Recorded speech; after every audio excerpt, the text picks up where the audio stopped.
You probably just finished up watching the Democratic National Convention here this evening on KXAN, and the president gave his big address about why he should have 4 more years in office.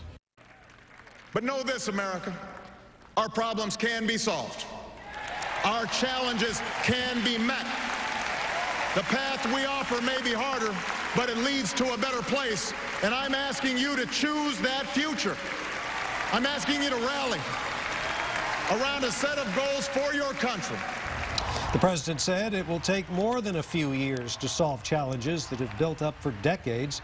The president laid out tonight his clear goals, including 1 million new manufacturing jobs by the end of 2016 and reducing the federal budget deficit by more than $4 trillion over the next decade. We insist on personal responsibility, and we celebrate individual initiative.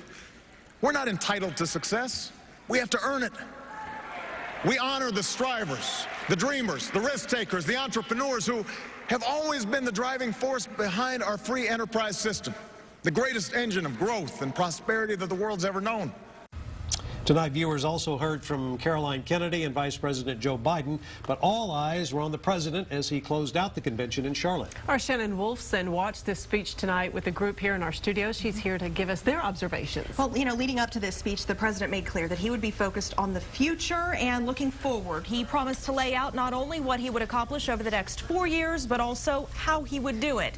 So we gathered together 3 different Austinites with different political opinions and watched that speech with them to get their live, candid reactions and to see if the president did what he said he would. So here is a snapshot of those observations. Obama's doing what he needs to do. He has to show him a future. Following up on Joe Biden's comments about unions and manufacturing, it seems like there's a common theme starting to develop. An appeal to the blue collars. Swing states like Ohio and Wisconsin have a lot of unions, manufacturing jobs. Oh yeah, Rust Belt's totally in play. That's what he needs to be talking about. I mean, the Democrats are a party of, workers. You saw all the UAW signs. Labor is still strong in the Democratic Party. I think it's important to talk about education. It's an investment. I certainly believe in opportunity. I just think we've dangled the carrot for too long and made that the guaranteed ticket to the good life, which it obviously isn't. Half of all students that enter do not graduate, and half that graduate That's don't because we find don't a job. prepare them in lower education, because we don't fund lower education. Thank you. Lots of different opinions tonight. In his speech, the president set out a series of goals on jobs, energy, and the deficit. The goal to reduce the deficit by more than $4 trillion over the next decade.